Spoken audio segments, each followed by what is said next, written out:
They don't deserve a paycheck. They don't deserve the badge. Congress voted for additional funding to the Department of Homeland Security.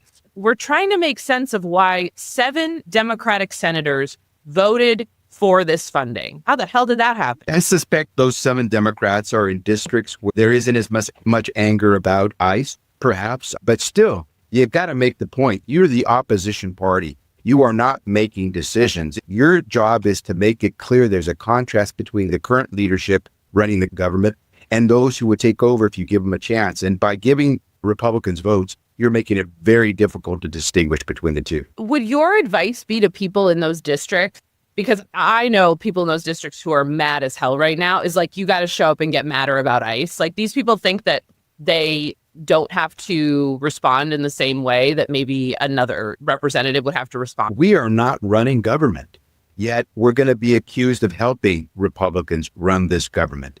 And so the only thing that matters right now is making it crystal clear to the voters that there is a difference between Republicans and Democrats. And they're going to get to make that choice. But if all they hear is, Democrats are voting to fund ICE, Democrats aren't objecting to the ICE misconduct and illegality, then why should they vote for Democrats? You've got to distinguish between this ICE and the ICE that I operated with every day. I worked with the Department of Homeland Security when I was Secretary of HHS because we took care of the unaccompanied migrant children.